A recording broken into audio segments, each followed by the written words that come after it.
조금 더 작으면 말해주세요. 응? 조금 더 작. 그 어머니 얼굴 앞에 앉아. 얼굴 안 보죠? 얘기 올리세요. 응? 아, 이거 안 망가져? 뭐죠? 이거지.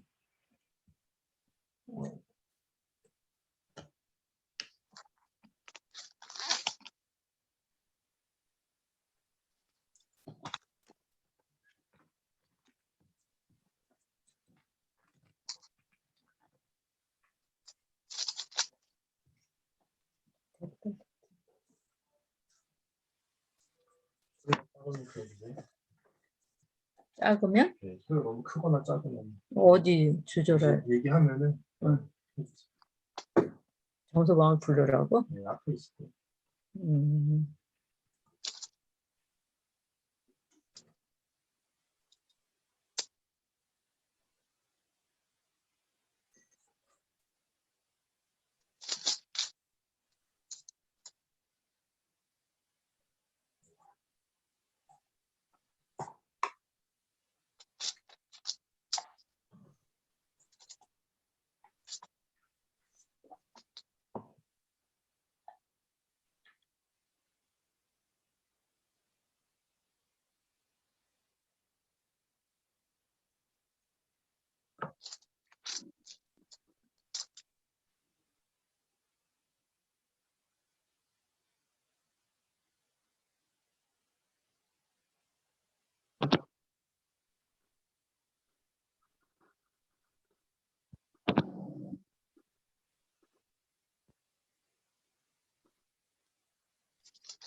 하나, 둘, 셋, 셋.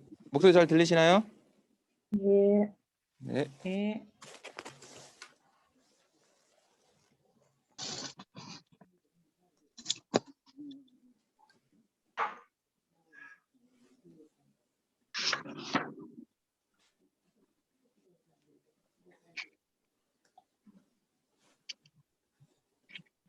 아직 좀 덜 들어오셔서 잠깐 좀만 더 기다리겠습니다.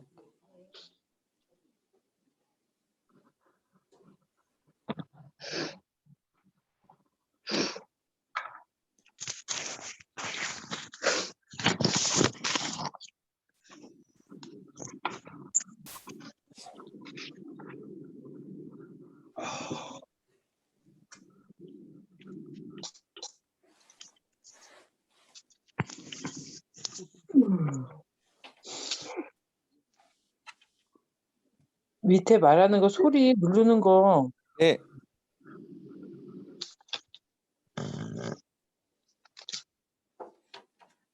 그게 왜 어저께는 보였는데 오늘은 안 보이지? 화면 누르시면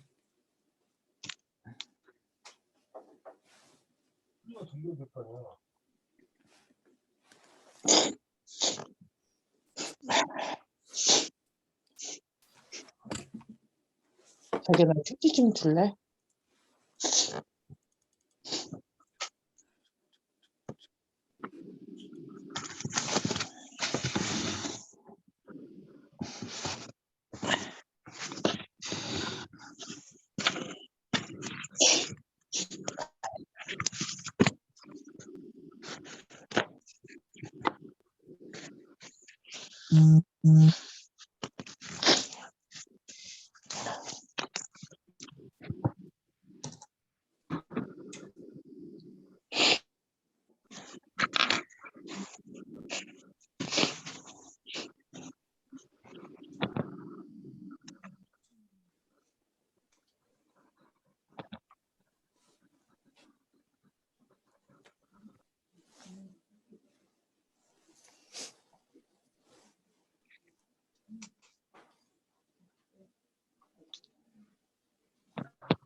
네. 안녕하세요. 어서 오세요.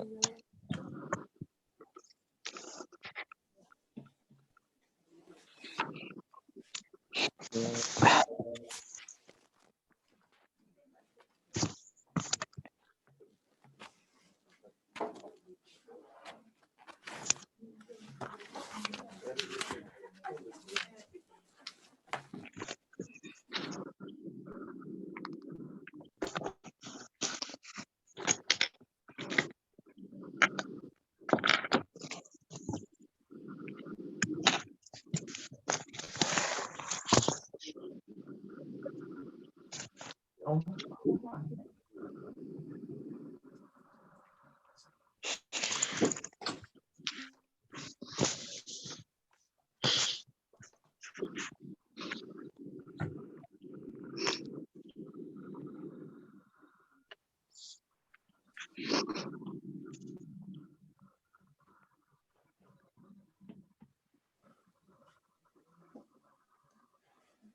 많이 컸어요?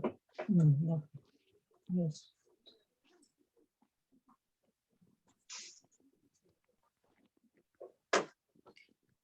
6시부터 수업하냐? 근데 여기 음소거 이렇게 클릭하면 소리가 대답이 나오는 거야? 음소거로 뜨는데?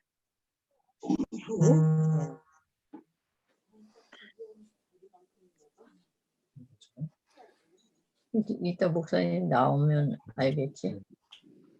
네, 지금 제 다 음소거 시켜드렸습니다. 제 목소리는 다 잘 들리시죠? 줌으로 하시는 분들은? 목소리 혹시 크기 좀 조절할 필요는 없을까요? 더 키워드릴까요? 네, 목소리 괜찮습니다. 네.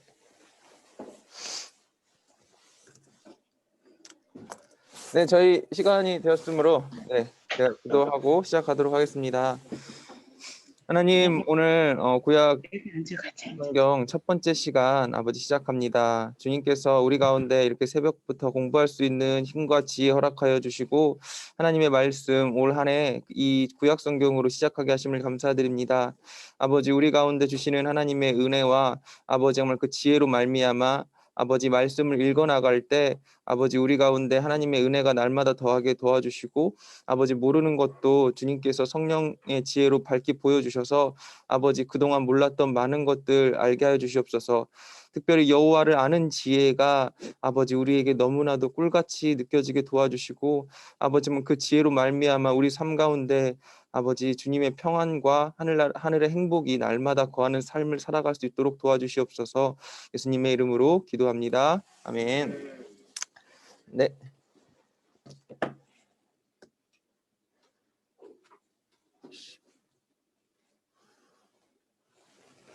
네, 우리가 일단은 수업에 대한 전반적인 이야기를 조금 진행을 하고 수업을 시작하도록 하겠습니다. 먼저 저희가 이거는 이제 금요 저녁반 기준으로 지금 일단 설명을 드릴게요.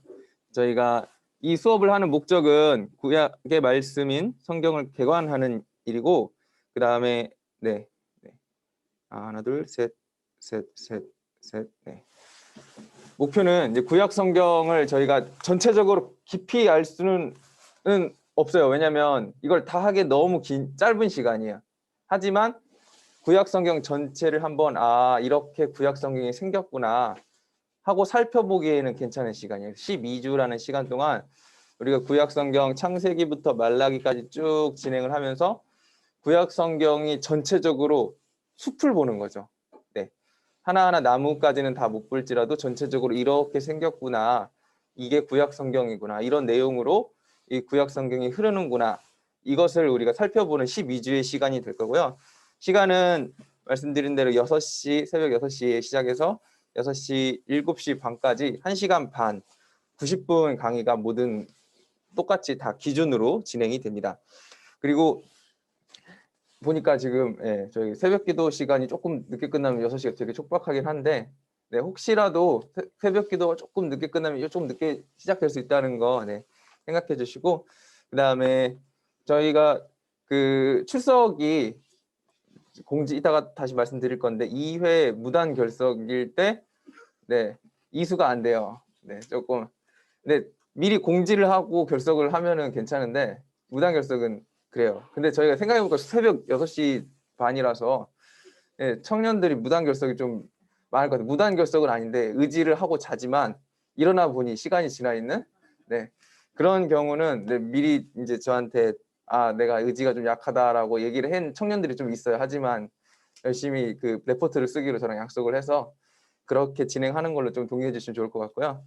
그 다음에 수업은 처음엔 기도를 하고 5분, 그 다음에 복습을 한 5분 정도 잠깐을 하고 그 다음부터 강의가 쭉 진행을 될 거고요. 90분이면 우리가 잠깐 쉬었다 하기는 사실 좀 짧은 시간이어서 가지고 웬만하면은 쭉 강의하는 걸로 네, 진행하도록 하겠습니다.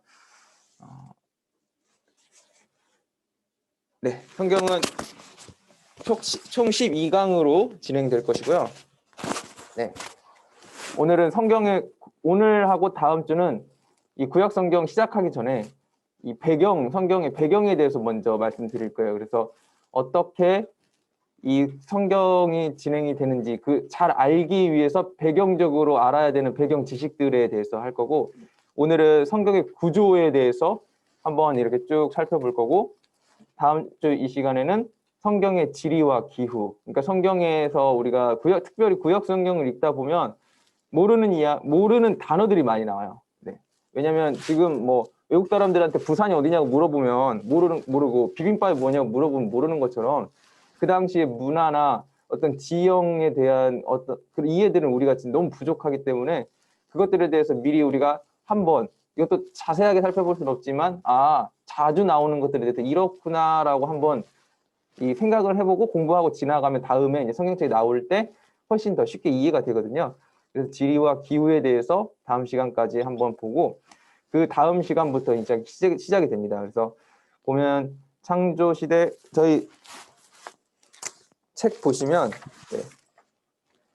1과 여기 동그라미 쳐져 있는데 보이시죠? 동그라미 쳐져 있는데 여기 보시면 성경의 구조 오늘 이제 할 건데 중간에 구약 그 다음에 중간 동그라미를 살펴보시면 첫 번째 창조 시대, 족장 시대, 출애굽과 광야 시대, 정복 시대, 사사 시대, 다니엘 왕국 시대, 분열 왕국 시대, 포로 시대, 포로 귀환 시대, 지혜 시대. 여기는 지혜 시대라고 했는데 저희가 이제 목사님들이랑 함께 공부를 하면서 지혜 시대라고 구분하면은 좀 헷갈리실 것 같아서 침묵 시대라고 우리는 하고 공부를 할 겁니다.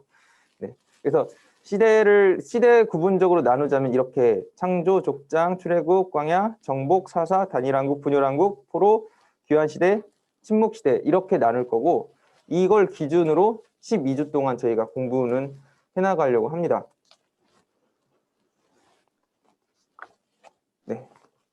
보시면 이제 수업에 필요한 책은 저희가 이미 다 구입하실 수 있도록 나눠드렸고 그래서 이 책과 보통 오실 때는 이것만 갖고 오셔도 되고 평소에는 이제 성경책도 다들 기본적으로 갖고 다니시니까 갖고 있으시면 좋고 그 다음에 여기 보시면 참고도서들이 있어요. 근데 참고도서들까지 다 보시기에는 좀 힘드세요. 하지만 일단 알려드릴게요. 여기 성서지도나 바이블맵, 성경론, 성경 파노라마, 열린다 성경. 여기 열린다 성경 시리즈는 이 중에서는 제일 제가 추천드려요. 왜냐면 나머지 책들은 조금 읽기가 힘드세요.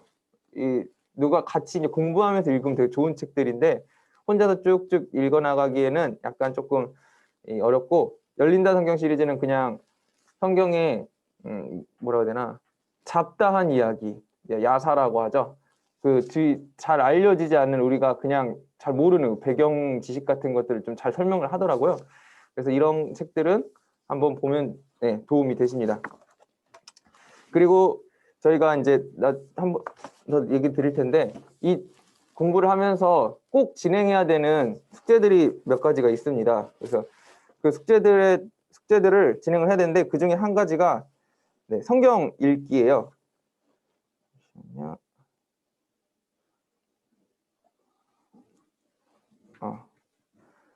링크를 모르시는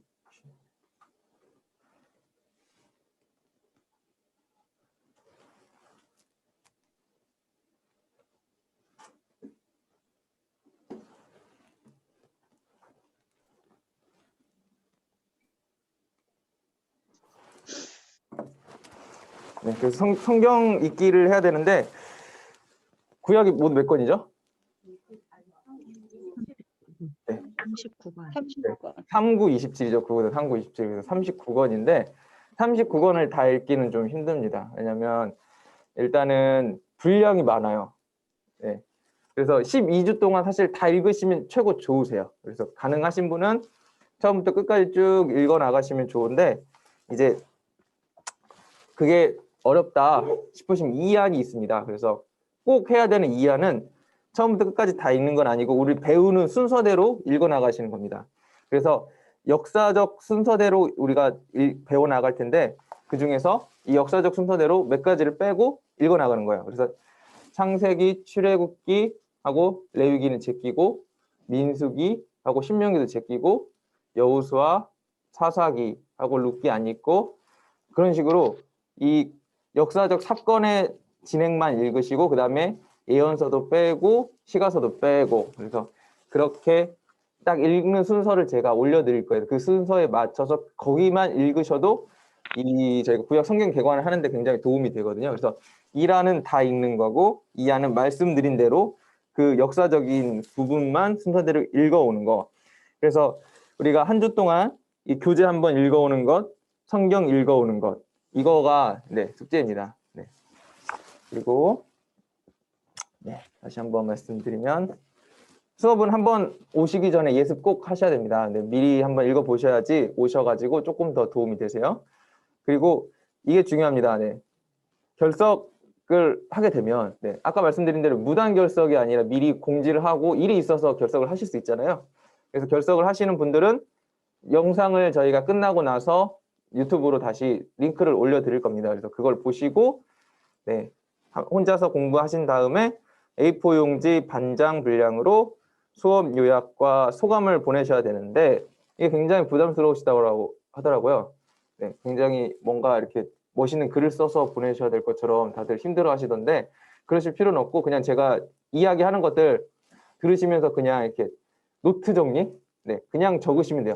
이야기하는 것 적으시고 그거 적으신 것 주시면 됩니다. 네, 그래서 거기다가 덧붙여서 뭐 이런 것들 새롭게 배워서 좋았다 뭐 소감 붙여주셔도 좋고 안 붙여주셔도 좋고 그래서 그걸 꼭 해주셔야 되는 이유가 네 이거 4번이에요. 당의 결의에 따라서 향후 항존직 선거 시에 봉사 이력과 더불어서 양육 이력이 이제부터 게시되게 된다고 해요. 그래서 이 구약 성경, 신약 성경 개관은 올해부터 시작하지만 전교인이 모두 이제 하는 것으로 이야기되는 되게 핵심적인 과목이니까 이거를 꼭 이수를 하시는 게 네, 좋습니다. 그래서 이수를 하시기 위해서 방금 말씀드린 대로 네, 무단 결석을 하지 않는 이상은 다 이제 출석으로 인정해 주기로 했기 때문에 미리 얘기해 주시고 이거에 대해서 동영상을 보시고 말씀드린 대로 A4 반장 이상 정리를 해서 저에게 보내주시면 출석으로 인정해 드리게 됩니다. 그리고 줌 접속하는 것을 잘 몰라서 못 들어오시는 분들이 혹시 계신다면은 그분들은 네, 저에게 연락을 주시면은 주일날 네, 실습 한번 해보시고 그 다음에 하시면 됩니다. 혹시 지금 들어오신 분은 다행히 이제 잘 들어오셨는데 주변에 지금 아직 못 들어오신 분이 몇 분 계신 것 같은데 그분들은 네, 한번 연락하셔가지고 도와주시면 좋겠고 저에게 알려주셔도 좋을 것 같습니다. 근데 보니까 한 반절은 줌으로 들어오셨고 또 반절은 여기 나와 계세요. 그래서 혹시라도 그 새벽기도 끝나고 오셔갖고 들으실 분들은 오셔서 들으셔도 됩니다. 네. 그 다음에 네 시작을 하기 전에 출석을 한번 부르고 시작하도록 하겠습니다. 네.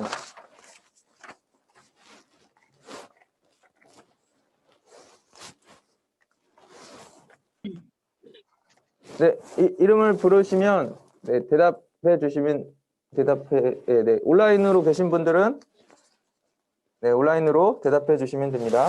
네, 김관일 집사님. 네. 네. 김은하 청년은 안 보이는 것 같고 김인미 권사님, 민혜식 권사님. 네. 네. 박재랑 권사님. 네. 서희덕 권사님. 네.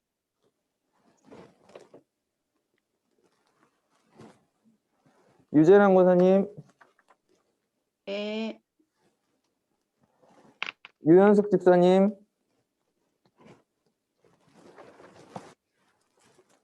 이동숙 권사님, 네.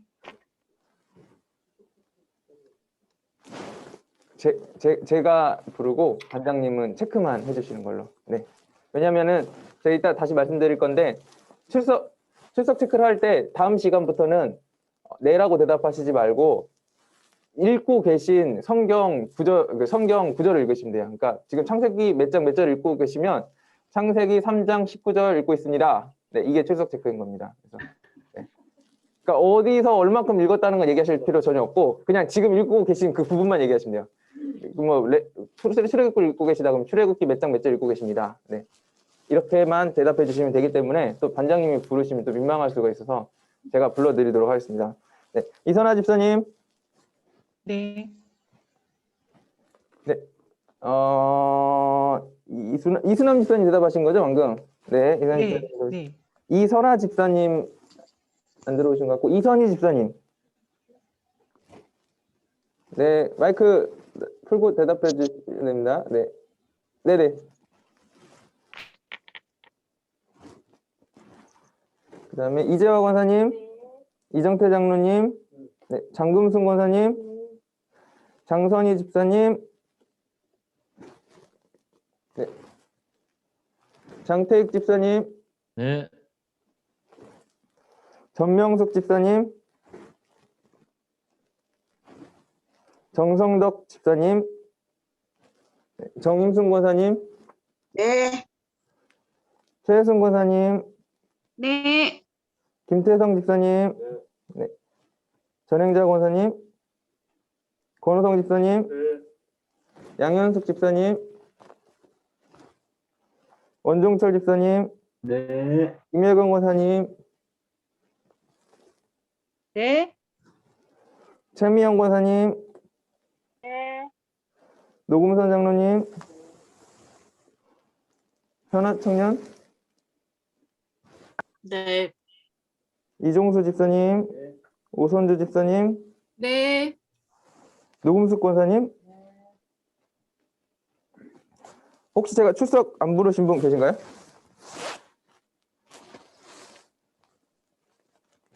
없으시죠? 네. 자, 목사님, 네. 김상분 집사님 신청했는데 초대 안 됐다 그래서 제가 링크 보내줬는데 아직 안 들어오고 계시네요. 아, 네, 김상문 집사님, 네. 김상분 집사님. 아, 링크 드리셨어요? 네, 보내드렸어요. 개인톡으로요, 지금. 아, 네네, 알겠습니다. 네네. 그 첫 시간이니까 우리 잠깐 자기 소개 잠깐 하고 지나가도록 하겠습니다. 네. 자, 네.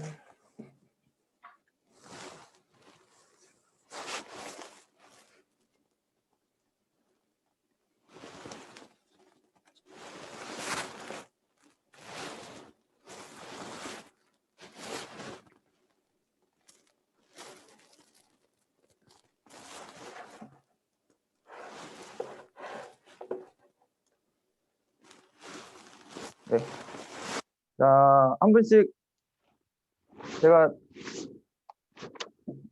근데 인원이 많아서 자기소개하기 좀 빡시긴 하긴 해요. 네. 자기소개는 네.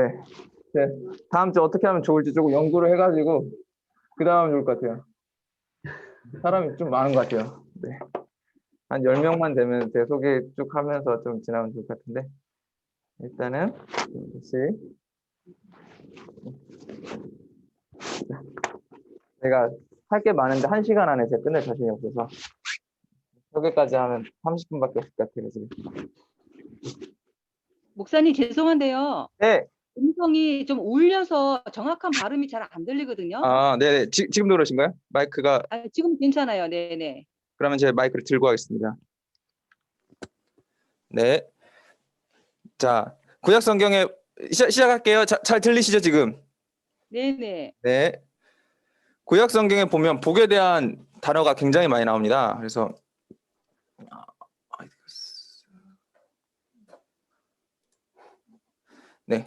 이렇게 하나, 둘, 셋, 넷, 다섯.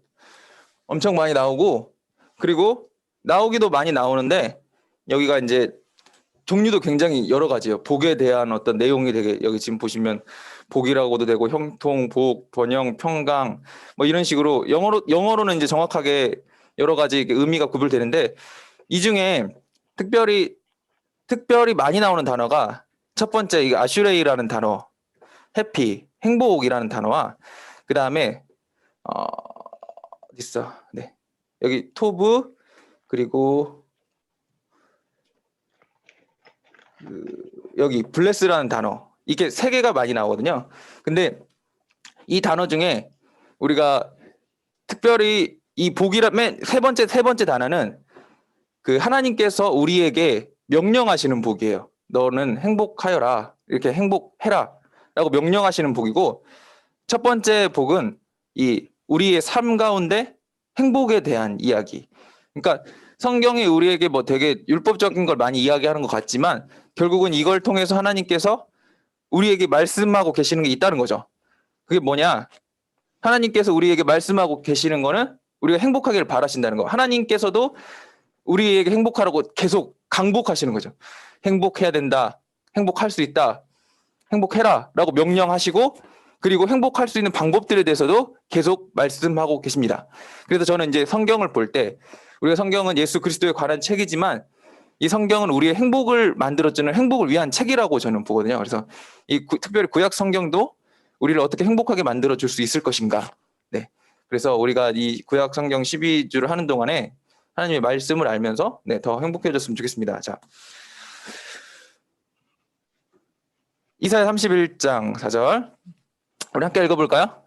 여호와께서 이같이 내게 이르시되 큰 사자나 젊은 사자가 자기의 먹이를 움키고 으르렁거릴 때 그것을 치려고 여러 목자를 불러왔다 할지라도 그것이 그들의 소리로 말미암아 놀라지 아니할 것이요 그들의 떠듦으로 말미암아 굴복하지 아니할 것이라. 이와 같이 나 만군의 여호와가 강림하여 시온산과 그 언덕에서 싸울 것이라. 아멘. 네, 여기 보면은 여호와께서 말씀하시되 큰 사자나 젊은 사자가 자기의 먹이를 움키고 으르렁거린다. 네, 목사님께서 예전에 하가에 대해 설명하실 때 이 동물들이 이 먹이를 움키고 으르렁거리는 소리 이거를 이제 히브리어로 이제 하가라고 이제 표현을 하는데 이 뭔가 맛있는 것을 보았을 때 자꾸 이렇게 음미하는 그러니까 되새김질하는 거죠. 뭐 주식동물 같은 경우는 음미할 때 이렇게 하가라는 이렇게 소리를 의성어를 이렇게 하가라는 표현을 했는데 시편 34편 8절에 보면은 여호와의 선하심을 맛보아 알지어다. 이제 하나님의 말씀을 우리가 그냥 알 수가 없다는 거예요. 네, 자꾸 음미하고 묵상하고 알 때 이게 굉장히 우리의 삶에 이 영향력이 되고 우리가 예수님께서 처음에 마귀 40일 동안 마귀에게 시험을 당하실 때 마귀가 예수님이 돌을 떡으로 바꿔서 먹으라고 얘기했을 때 예수님이 뭐라고 대답하시죠? 네, 사람이 떡으로만 살 것이 아니요 하나님의 입에서 나오는 모든 말씀으로 살 것이니라 라고 이 신명기 말씀을 가지고 와가지고 그 말씀을 선포하시잖아요. 그 이유가 무엇입니까? 하나님의 말씀도 먹는 거라는 거예요. 네, 예수님께서 하나님의 말씀을 우리가 영혼의 육체에 먹을 것도 필요하지만 우리의 영혼에 먹을 것도 필요하다라고 분명하게 알고 계신 겁니다. 육체에 먹을 것을 먹지 않으면 우리는 굶어 죽지만 영혼에 먹을 것을 먹지 않으면 우리 영혼이 메마르게 되겠죠. 그래서 하나님의 선하심을 하나님의 말씀을 우리가 계속해서 맛보고 우리가 맛있는 음식을 자꾸 먹다 보면 더 맛있는 음식을 계속해서 찾게 되고 그 맛있는 음식으로 인해서 살도 찌고 우리 육체적인 건강을 찾듯이 하나님의 말씀도 마찬가지예요. 맛있는 음식을 계속해서 찾아서 먹다가 보면은 더 이것을 즐기게 되고 그러면 이 먹는 것에 기쁨을 느끼게 되면 맛있는 것에 대한 미식가가 되듯이 하나님의 말씀에 대한 미식가가 되는 거죠. 자꾸 근데 하나님의 말씀은 이 세상의 음식과는 다르게 자꾸 탐할수록 더 갈급할수록 우리의 심령을 더 부요하게 만드는 아무리 간구해도 부족하지 않은 그것이 하나님의 말씀이라는 것입니다. 그런데 우리가 다 교회 오래 다니셨기 때문에 다 잘 알아요. 하나님의 말씀이 너무 중요하고 우리가 뭐가 된다는 사실을 너무 잘 알아요. 근데 접근하기가 힘들어. 네, 그죠? 성경책을 먹어야 되고 많이 읽어야 되고 이 공부해야 된다는 거 알지만 접근이 너무 힘들어요. 성경이 어려운 이유가 몇 가지가 있는데, 자 보시면은 창출내 민신수 사사기 룻기 사무엘상하 열왕기 내대상 자 말라기까지 39권이나 되는 책이 구약 성경입니다. 되게 많아요. 많기 때문에 보기만 해도 힘이 듭니다.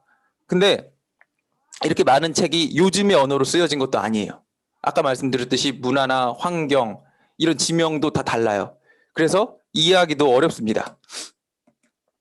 자, 이 성경을 특별히 이제 조금 4가지로 구약 성경을 구분해 보면은 처음에 모세오경이라고 해서 율법서, 그 다음에 여호수아부터 사사기 룻기 사무엘하 열왕기상 열왕기하 역대상 역대하 에스라 느헤미야 에스더까지 해서 역사를 이스라엘의 역사를 쭉 기록했다고 해서 역사서라고 하고, 그 다음에 욥기 시편 잠언 전도서 아가서를 시가서라고 부릅니다. 그리고 선지서 이사야 예레미야 에스겔 에레미야 예가 다니엘 호세아 이렇게 쭉 나눠지는데, 대선지서와 소선지서를 나누는 구분이 무엇인지 아시나요? 네, 정확히 대답해 주셨는데 이걸 잘 모르시는 분들이 좀 계세요. 왜냐면 그냥 교회 다니면서 이사야 예레미야 에스겔을 대선지서라고 하고 그 뒤에 부분을 소선지서라고 들어는 봤는데 왜 대선지서 소선지서지? 라고 이제 궁금해 하시는데, 사실 교회 좀 다니시면은 누구에게 물어보기 조금 그래요. 네, 그래서 혼자 생각하시는 거죠. 이게 좀 중요하니까 대선지서고 저거 좀 덜 중요하니까 소선지서인가 보다. 이렇게 저도 청년 때 많이 이해하고 있었어요. 근데 누가 이제 이거에 대해서 딱 이야기해 주는 사람이 생각보다 많지 않아요. 그래서 그냥 이게 중요하고 안 중요하고가 아니라 그냥 많아서 대선지서고 적어서 소선지서입니다. 네, 그래서 이사야, 예레미야, 에스겔은 분량이 굉장히 많습니다. 막 60권, 52권, 막 그래서 장수가 엄청 많기 때문에 대선지서로 분류하고 나머지는 소선지서로 이렇게 분류를 합니다. 뭐 이런 식으로 방금 말씀드렸듯이 분량도 많고 구분도 좀 많고, 그리고 이 구분도 제가 지금 율법서, 역사서 이렇게 구분을 했지만 뭐 어떤 책에 보면은 여호수아까지 율법서라고 구분하는 사람들도 있어요. 그러니까 사람마다 이야기하는 것도 좀 달라요. 근데 이게 중요한 거 아니라 이렇게 아주 다양한 학설들이 있다는 겁니다. 그리고 순서도 이렇게 나눠져 있다는 거죠.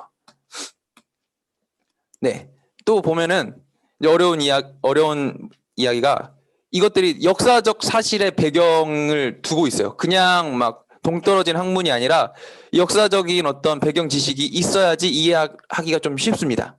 네, 그래서 이런 역사적 순서가 우리가 배우면서 너무 중요하게 됩니다. 네, 이 성경을 이렇게 배열한 이유 무엇이냐면 이유가 있어서, 이유가 그냥 막 갖다가 이렇게 창세기부터 말라기까지 놓은 것이 아니라 어떤 이거를 정경화 시켰다라고 이제 우리가 표현을 하거든요. 원래는 이 많은 성경책들이 처음에 어떻게 쓰여졌을까요? 네, 어떻게 쓰여졌을까요? 네, 갑자기 제가 돌발 질문을 던져보겠습니다. 네, 다들 긴장하신 것 같은데 이종수 집사님 어떻게 쓰여졌을까요? 네, 네, 지금 이제 쓴 방법에 대해서 지금 말씀을 해주셨는데 처음에는 쓸 수가 없었죠. 네, 그러니까 처음에는 이렇게 필기 문화가 없었습니다. 그래서 이 율법서는 아마 대부분 구전에 의해서 전승이 됐을 거예요. 네, 구전이라고 하면은 말이죠, 말. 네, 할아버지가 아들에게, 그 아들이 손자에게, 그런 식으로 이렇게 전승해오는 사람들이 있었을 겁니다. 네, 놀랍지 않나요? 이 두꺼운 책을 전승을 했어요. 근데 이거를 할 수 있는 이스라엘 사람들만의 비법이 있었어요.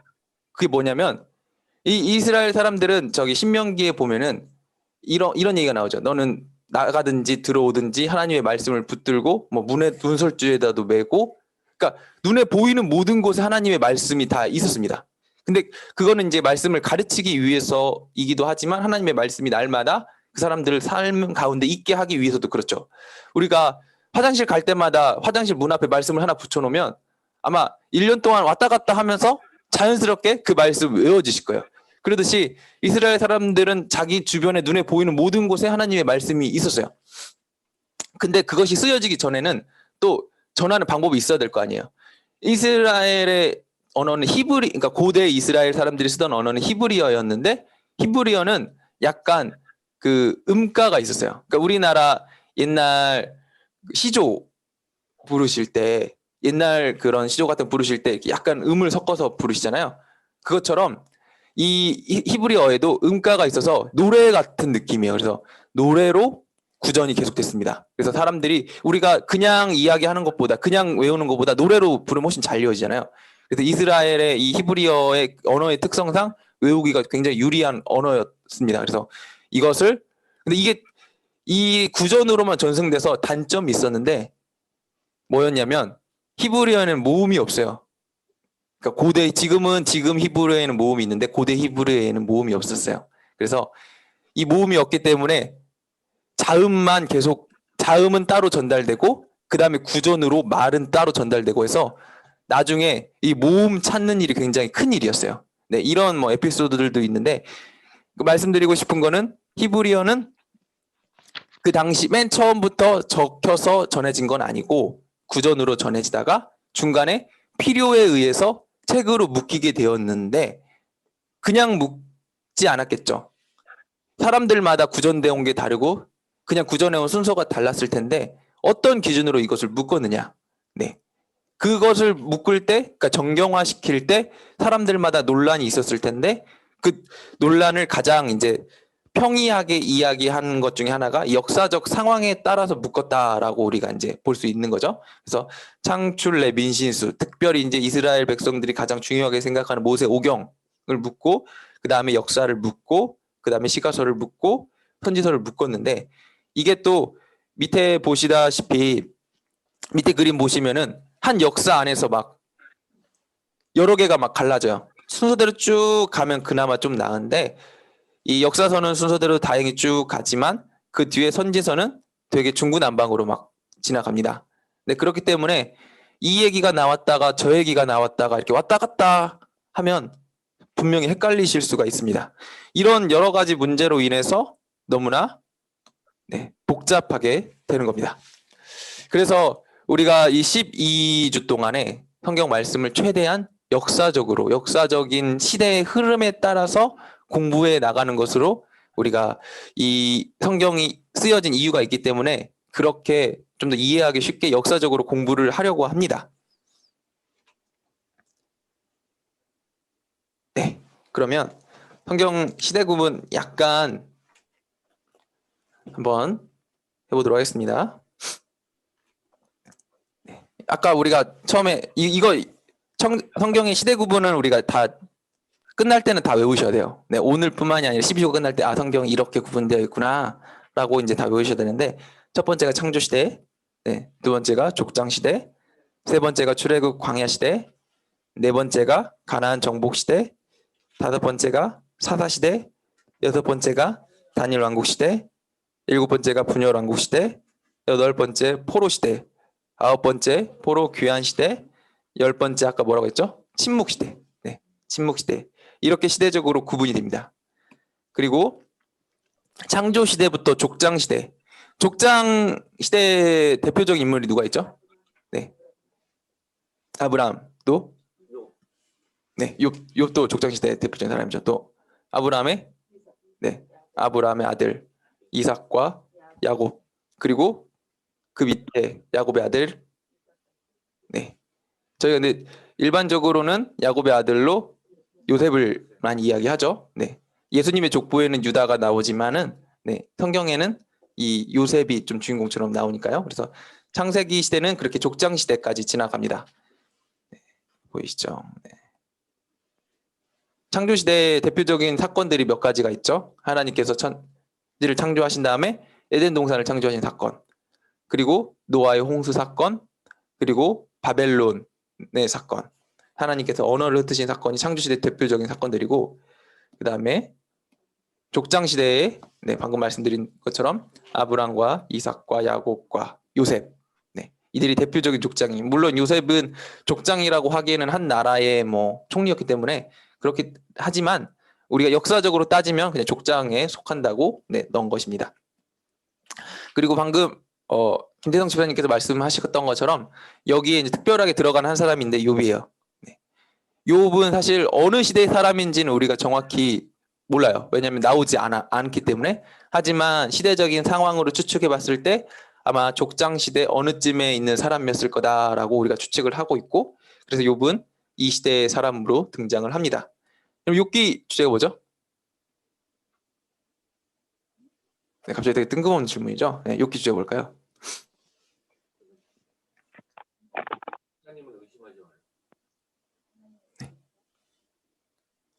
여러 가지 지금 말씀하신 것들이 다 뭐 틀린 말씀은 아니지만 욥을 관통하는 전체적인 주제는 사실 고난이잖아요. 욥은 고난의 사람이고, 우리가 이 욥을 보면서 이 질문을 던질 수 있는 많은 질문들이 있는데, 특별히 과거에 이제 저희 세월호 사건 때나 왜 하나님께서는 악을 허용하시는가? 왜 하나님께서는 이런 불우함을 보이시는가? 라는 질문들이 욥기를 보면서 우리에게 던져지는 질문 중에 하나입니다. 욥기 처음에 보시면은 이 성경에 사탄이 나오는 장면이 많이 없는데, 굉장히 친근하게 나오죠. 사탄이 하나님께 갑자기 이렇게 친구처럼 가가지고 저기 땅 나라에 살고 있는 사람들 중에 욥이라는 사람이 있는데, 그가 사탄이 보기에 되게 눈꼴 싫어했나 봐요. 쟤는 하나님 배신하게 만들어야겠다 라고 하나님께 가서 허락을 먼저 득해요. 저 가서 지금 욥을 시험해 보겠다. 분명히 저거는 고난 받으면은 하나님 떠날 사람이다. 그러니까 하나님이 어떻게 하시죠? 굉장히 쿨하게, 요즘 말로 따지면 할 테면 해봐라. 욥은 그런 사람 아니다. 할 테면 해봐라. 그러니까 사탄이 신나서 가서 욥을 고난에 처하게 하죠. 그래서 욥을 고난에 처하게 한 다음에 여러 가지 욥에게 정말 우리가 살면서 있을 수 있는 가장 최악의 고난들이 막 다가옵니다. 재산도 다 잃고 자녀도 다 잃고, 거기다가 심지어 욥의 몸에는 종기와 여러 가지, 그러니까 사람으로서 겪을 수 있는 모든 고난들이 다 나오고, 심지어 그런 고난들로 인해서 욥의 와이프는 욥에게 하나님을 저주하고 가서 죽으라고 그렇게 말할 정도로 욥의 삶이 정말 기구한 인생 가운데 서게 돼요.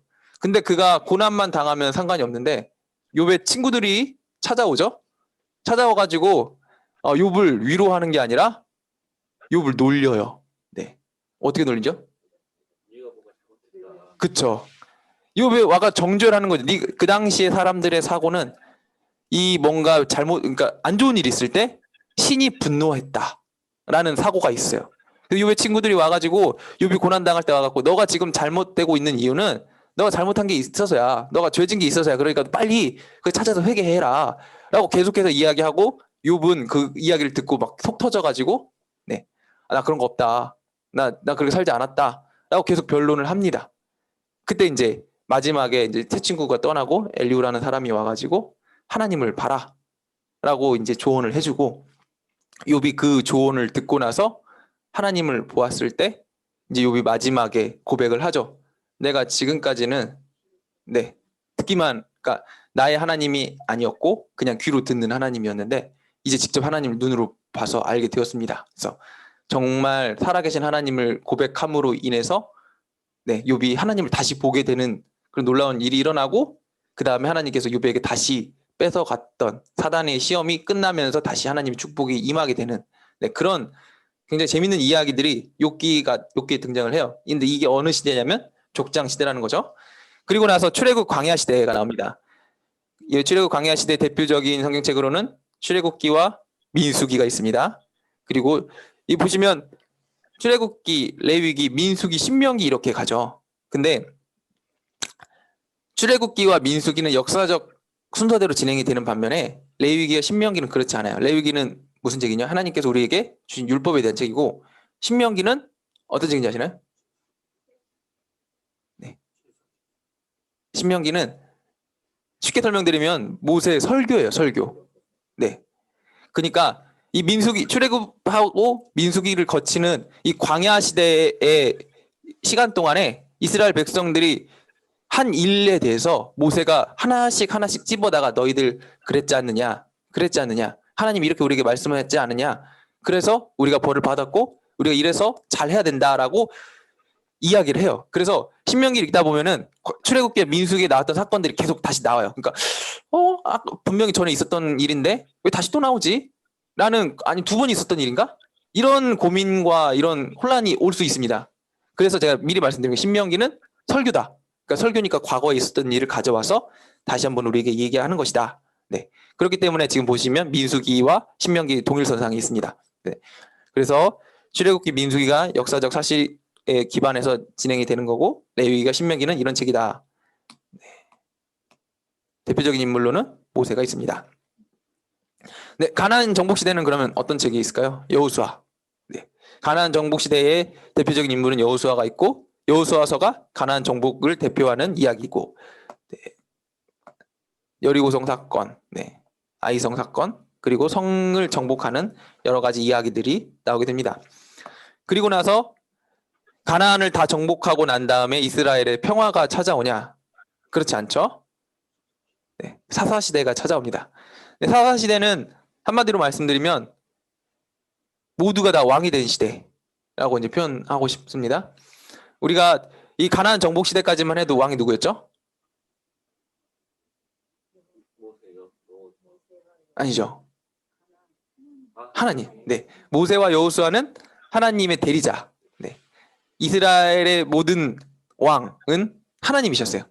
근데 강력한 지도자가 죽고 나자, 네. 이 하나님을 왕으로 모셨던 사람들이 다 왕을 떠나서 뿔뿔이 흩어져서 자기 마음대로 살기 시작합니다. 그래서 정말 자기의 소견대로 살았다라고 성경을 표현하고 있거든요. 사사시대 사람들은 다 자기의 소견대로, 자기가 살고 싶은 대로 살았어요. 그래서 어떤 일이 일어나냐?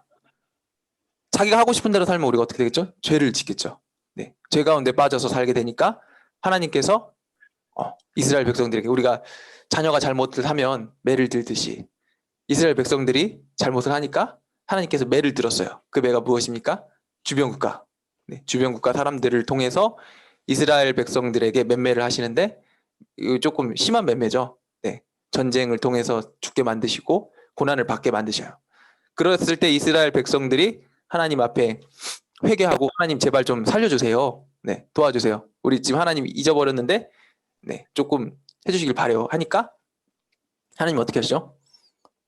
잠깐 그걸 구해줄, 네, 사사라는 이스라엘 대표자를 보내줘요. 네. 우리 알고 있는 유명한 사사 중에 한 사람이 바로 삼손이죠.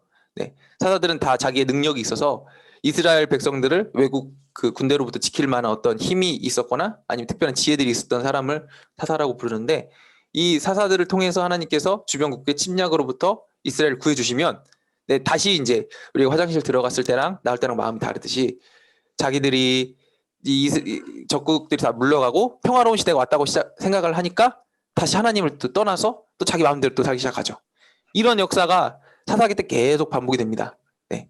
자기 마음대로 살던 사람들 가운데 특별히 하나님께서 너무나 예쁘다고 생각하는 한 사람이 갑자기 딱 등장을 해요. 네. 자기 마음대로 사는 게 아니라 하나님의 뜻대로 사는 사람, 어두운 가운데 빛처럼 사는 사람이 등장하는데, 이 사람이 누구죠? 아니요. 지금 이제 네, 기드온은 사실 처음에는 되게 멋있게 살았지만 후반에 너무 망가져요. 네. 어떻게 망가지냐면 자기 아들을 이 왕으로 세워요. 네. 왕처럼, 제사장처럼. 뭔가 그리고 자기 아들의 이름을 지금 이름이 갑자기 생각이 나는데, 그 이름의 뜻이 내 아버지는 왕이시다라는 뜻이에요. 그러니까 자기는 그러니까 이스라엘 사람들이 이 기드온이 너무나 뛰어나니까 우리의 왕이 돼달라고 가니까 나는 왕으로 살지 않겠다라고 선포는 하지만 자기 아들의 이름을 나의 아버지는 왕이다라고 지어놓고 왕처럼 살아요. 그러니까 실제로 왕은 아니지만, 그러니까 좀 뒤에 만약에 많이 타락을 한 사사 중에 하나죠. 네. 여기 보시면 이제 사사 시대의 특별한 성경책의 하나가 룻기입니다. 룻기. 네. 어두운 가운데 룻은 이방 여인입니다. 하나님의 말씀을 지킬 필요 하나도 없어요. 근데 그는 자기의 시어머니 나오미의 뜻을 따라서 어머니의 하나님이 나의 하나님이 된다라는 신앙 고백을 통해서 하나님, 이스라엘 백성도 하나님 믿지 않는데 이스라엘 백성이 아닌 이방 민족 여인이었던 룻이 하나님을 믿게 돼요. 그리고 하나님의 말씀대로 순종하면서 살게 돼요. 그 중에 하나가 바로 자기 시어머니를 모신 거죠. 안 모셔도 되는데. 네, 하나님 말씀대로 부모님 공경하면서 그렇게 사는 룻에게 하나님께서 굉장한 축복을 주시죠. 보아스라는 남편을 허락하여 주시고 그를 통해서 우리가 잘 알고 있는 이 지금 다음에 나오는 단일 왕국 시대의 굉장한 왕 다윗을 만들게 되죠. 자, 그래서 단일 왕국 시대에는 3명의 왕이 등장합니다. 첫 번째 왕이 사울, 두 번째 왕이 다윗, 세 번째 왕이 솔로몬. 네. 다윗과 솔로몬, 사울과 다윗과 솔로몬 이 세 사람이 등장하는데 사울은 누가 세우셨죠? 누가 세웠을까요? 네. 처음에 하나님이 세우셨습니다. 하나님이. 네. 하나님이 사울을 강권적으로 세우세요. 네. 그런데 하나님이 세우시고 나서 약간 하나님 후회하시지 않는 분인데 여기서 잠깐 후회를 하세요. 네. 어떤 후회를 하시냐? 내가 외모로 사람을 뽑았다. 네. 그래서 하나님은 외모를 보지 않으신다라는 유명한 말씀이 여기 등장합니다. 네. 그러니까 사울이, 그러니까 우리가 페이스, 그러니까 얼굴을 이런 외모뿐만이 아니라 그 당시에 막 사울 같은 경우는 다른 사람들도 키가 뭐 얼굴 한자, 그러니까 얼굴 하나가 더 있었다고 얘기하고 그리고 등치가 좋고 뭔가 누가 봐도 이 사람은 왕이다. 라고 할 만한 위엄과 풍채와 여러 가지 조건을 다 갖춘 사람이었어요. 인간적으로 봤을 땐 이 사람은 왕으로 너무 부족함이 없는 사람을 왕으로 세워주셨어요. 이스라엘 백성들도 사울이 왕이 되었다고 얘기했을 때 다들 너무 좋아했어. 근데 그 어떤 일이 일어났죠? 너무 뛰어난 사람을 세웠는데 그가 겸손치 않고 교만하게 되고 하나님을 따라 산 게 아니라 자기 일을 따라 살게 되자 네, 하나님께서 사울 넌 안 되겠다 라고 이제 결정을 하시게 되고 여러 가지 사건들이 있었죠. 나중에 또 이야기하면 설명드릴 건데 그 다음에 하나님께서 이제는 내가 외모로 사람을 뽑지 않겠다 라고 결정하시고 나서 뽑은 사람이 바로 다윗입니다. 네. 다윗은 얼마나 외모를 안 봤냐면 이 사무엘이 다음 하나님의 음성을 듣고 나서 다음 왕을 뽑기 위해서 이새의 집을 찾아가서 찾죠. 얘일까 쟤일까 찾았는데 결국 순위권 안에 못 든. 네. 그 당시에 아름답게 생겼다, 눈이 붉고 용모가 아름답게 생겼다라는 거는 욕입니다. 네, 계집애처럼 생겼다라는 뜻이니까요. 요즘 같았으면 꼬미남이었다라는 뜻이지만 옛날엔 욕이었죠. 네, 어디다 쓸래? 얼굴 잘생겨서 전쟁터에서 잘 싸우지도 못하고. 그래서 이 다윗은 형들은 전쟁터에 나가서 굉장히 그 당시에 이렇게 남자로서 대우를 받을 때 집에서 집안일을 돌보고 양들을 치는 그런 일들을 감당하고 있었죠. 그런 다윗을 하나님께서 세우셨어요. 세우셔서 왕으로 삼으셨습니다. 근데 그 다윗이 하나님 마음에 합한 자가 되었죠. 그리고 나서 다윗 다음에 우리가 잘 아는 솔로몬이 왕으로 세워집니다. 그러면 솔로몬의 평가는 교회 다니시는 분들 대부분 너무 후하세요. 네, 어떠죠? 솔로몬은 어떤 왕이죠? 지혜. 네, 지혜 왕이에요. 우리는 그렇게 생각하지만 실제 역사 가운데 그리고 성경이 진짜로 이 냉정하게 얘기하는 솔로몬은 어떤 왕이죠? 바람둥이. 그쵸. 네, 정확하게 네 설명하셨어요. 바람둥이. 네, 그가 이제 지혜 왕이어서 하나님께서 지혜를 주셨는데 그 지혜를 잘못 사용했죠. 어떻게 하면은 하나님 앞에서 제대로 살 것인가를 고민한 것이 아니라 어떻게 하면은 내 왕국을 잘 다스릴 것인가를 고민했는데 사람의 지혜로 보니까 이 정략 결혼을 하는 게 가장 지혜로운 방법인 것 같아. 그래가지고 주변국들에서 부인들을 하나씩 데리고 온 거죠. 근데 부인들만 데리고 온 게 아니라 그 주변국들의 우상들도 같이 들어오게 됩니다. 그래서 그 많은 부인의 숫자만큼 그 많은 우상들이 이스라엘 가운데 들어오게 돼요. 그래서 이스라엘의 그 역사 가운데 우상 숭배가 이 솔로몬 때 굉장히 심해졌죠. 그리고 나서 그의 이 잘못으로 인해서 무슨 일이 일어나냐면 그 다음에 분열 왕국 시대가 오게 됩니다. 하나님께서 여기서 하나님의 선하심을 좀 우리가 좀 알 수 있는 게 솔로몬이 이렇게 좀 굉장히 막 살았음에도 불구하고 하나님께서 솔로몬을 바로 책망하고 그를 망하게 하지 않으세요. 너의 아버지 다윗의 선함과 너의 아버지의 행한 일 때문에 내가 너의 때까지는 참겠다. 대신에 너의 아들 때에 내가 너의 나라를 반으로 쪼개서 둘은 너의 자녀들에게 주고 열은 남을 주겠다라고 선포를 하십니다. 그리고 나서 다니엘 왕국 시대가 오죠. 솔로몬의 아들 누구입니까? 네, 우리가 이제 여로보암과 르호보암이 많이 헷갈리시는데 솔로몬의 아들은 르호보암입니다. 여로보암은 솔로몬 당시에 군대 장관이었어요. 네, 이게 또 여기서 에피소드가 살짝 있는데 이 솔로몬이 예언을 받아요. 이렇게 막 살다가 선지자가 와서 너가 그렇게 살아서 방금 이야기한 대로 너의 나라를 반으로 쪼개겠다. 그러니까 솔로몬이 어떻게 했겠어요? 아빠로서 자녀를 위해서 이런 가능성 있는 사람들을 막 다 제거를 했을 거예요. 그래서 이 이야기를 듣고 이렇게 제거를 하는 가운데 마침 그때 여로보암이 하나님 앞에 그 예언을 받습니다. 너가 나의 생각과 나의 마음의 뜻에 합하게 살면은 내가 너의 나라를 강하게 만들고 너에게 나라를 주겠다라고 약속을 하세요. 여로보암이 그 이야기를 들었는데 사실 너무 좋잖아요. 널 왕으로 세우겠다라고 들었는데 상황은 좋지 않았어요. 지금 솔로몬이 그런 기미가 보이는 사람들 다 족쳐서 다 죽이는 상황이었어. 그러니까 어떻게 했겠어요? 애굽으로 도망을 갑니다. 그래서 그곳에서 솔로몬이 죽을 때까지 살아요. 네. 거기서 도망가서 이렇게 묻혀 있다가 솔로몬이 죽자마자 이제 하나님의 말씀이 나에게 오겠구나라고 다시 이스라엘에 와서 자기 주변 사람들을 모아가지고 나라를 세웁니다. 근데 그 나라를 세울 때 솔로몬의 아들 르호보암이 굉장히 도와줘요. 어떻게 도와주냐? 이 솔로몬이 많은 일을 했잖아요. 특별히 솔로몬은 제가 생각했을 때는 건축왕이었어요. 건축왕. 네. 진짜 많은 건축을 했습니다. 특별히 우리가 잘 아는 두 가지 건축물이 있는데 하나가 여호와의 성전, 또 하나는 솔로몬의 궁. 네. 성전보다 궁을 더 크게 지었어요. 성전도 컸는데 궁은 더 컸어요. 이스라엘은 나라가 그렇게 막 되게 부유한 나라 아니었어요. 우리가 성경에서 보면은 되게 조그만 나라예요. 조그만 나라이기도 하고 그 나라 가운데 이스라엘은 대부분 산지입니다. 그래서 뭔가 부할 게 없어.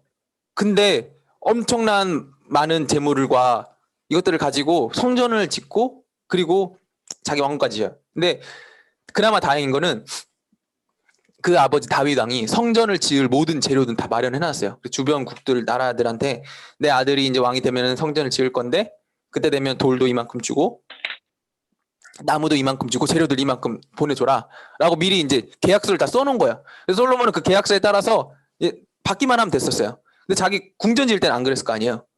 다시 해야 됐었는데 다행히 솔로몬의 나라 때는 나라가 굉장히 부강해서 그거에 대한 어떤 돈에 대한 염려는 많이 없었던 것 같아요. 근데 그 누가 일했겠어요? 이스라엘 백성들이 있겠죠. 그러니까 눈 뜨면 가서 성전 짓고 눈 뜨면 가서 궁전 짓고 그것만 지었겠어요? 궁전 지었으면 그에 합당한 사회적 시설과 기반들을 다 지었겠죠. 그러니까 솔로몬의 살아생전에 이스라엘 백성들은 다 노역에 동원이 된 겁니다. 근데 여러분 노가다는 힘들잖아요. 네, 힘듭니다. 네, 너무 육체적인 노동 너무 힘들어요. 그런 힘든 일들을 평생을 반복을 했는데 르호보암이 왕이 돼서 이스라엘 백성들이 이제 우리가 끝났다. 드디어 우리 건축하는 거 끝났다. 이제는 우리가 좀 편히 살 수 있겠다라고 생각을 해서 르호보암 왕한테 가서 이야기를 해요. 우리 이제 좀 편하게 살게 해주십시오. 이제 우리 건물 짓는 거 너무 힘드니까 그만 짓고 우리가 이제는 다른 이제 좀 우리의 일들 하면서 살고 싶습니다라고 이야기를 하러 갔는데 르호보암 왕이 딱 듣고 나서 그래 내가 좀 한번 생각해 보겠다 라고 잠깐 생각해 볼 시간을 갖고 두 부류의 사람들에게 조언을 구해요. 솔로몬이 아끼는 그 솔로몬의 신하들, 그러니까 지금 르호보암으로 따지면은 할아버지들과 같은 좀 나이 드신 연로 장로님, 우리로 따지면 연로 장로님 이분들이 무리가 있고 그 다음에 지금 자기와 같이 친한 친구들 무리가 있었어요. 그래서 이 원로분들 무리에게 물었을 때는 그 백성들의 뜻에 따라서 해라라고 이제 그런 조언을 해줬지만 친구들은 뭐라고 하냐면 너 되게 우습게 본 거다. 너 지금 이렇게 만만하게 보이면 나중에 백성들한테 나중에 말도 못하고 너 지금 좀 힘없는 왕 될 거야 라고 이제 겁을 줘요. 르호보암 왕이 누구를 선택했어요? 친구들 이야기를 딱 선택해서 젊은 사람들에게서 좀 조심해야죠. 네, 혈기에 따라서 그렇게 선택을 잘해요. 그렇게 선택을 했더니 이스라엘 백성들이 이제 또 화가 난 거죠. 아, 너 때도 이렇게 일할 수는 없다라고 생각해서 아까 말씀드렸듯이 12지파 중 10지파가 배반을 하고 그때 마침 혜성처럼 예굽에서부터 등장한 아까 잠깐 기다리고 있었던 여로보암 왕에게 딱 붙어요. 그래서 북이스라엘과 남유다로 갈라지게 됩니다. 네, 분열왕국 시대가 시작이 됩니다. 그래서 열왕기하, 역대하, 네, 그리고 이 시대에 왕국이 이렇게 갈라졌기 때문에 많은 일들이 일어나는데 어떤 일이 일어나면 북이스라엘과 남유다로 갈라지게 되는데 아까 북이스라엘에는 왕이 누구였죠? 여로보암 왕이었어요. 여로보암이 왕이 된 거 하나님께서 세워주셔서 자기가 왕이 되었는데 여로보암이 생각했을 때는 자기가 생각해서 왕이 된 것 같아요. 그러니까 왕권을 유지하기 위해서 여러 가지 것들을 해야 되는데 감사합니다. 네. 그 중에 세 가지가 있어요. 첫 번째는 제사장을 자기 마음대로 세운 것. 그리고 그 제사하는 장소를 자기 마음대로 세운 것. 그리고 제사하는 날짜를 자기 마음대로 세운 것. 네. 하나님께서는 이 모든 것들을 다 레위 족속에게 일임하셨어요. 율법으로. 하지만 여로보암은 왜 그런 일을 벌였냐? 왜 그랬을까요? 자기 뜻대로. 왜 그랬을까요? 우리가 보통 죄를 짓는 중요한 동기 중에 하나가 이거거든요. 자기 중심. 네, 그렇죠.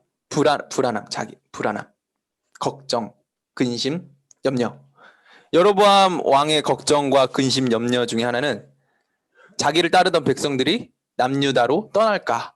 그게 가장 걱정이었어요. 백성들이 없어지면 왕을 할 수가 없잖아요. 근데 이스라엘 백성들에게는 중요한 연례 행사가 있었는데 1년에 한 번 성지순례를 하는 거였습니다. 네, 예루살렘에 있는 하나님의 성전을 방문해서 그곳에서 예배 드리는 것이 이스라엘의 모든 백성들이 해야 되는 연례 행사 중에 하나였어요. 근데 성전이 어디 있죠? 남유다에 있었어요.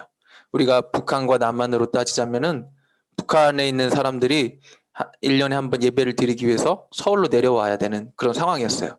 근데 우리 지금 그렇잖아요. 북한 사람들이 우리나라 오면 어떻겠어요? 막 눈이 휘둥그레지고 아 세상에 이런 것들이 있나 하면서 그러니까 남쪽으로 귀향하는 사람들이 많이 있잖아요. 그 왜 그래? 북쪽보다 남쪽이 살기 좋고 뭐 좋은 게 많아 보이니까. 여로보암의 걱정이 그것입니다.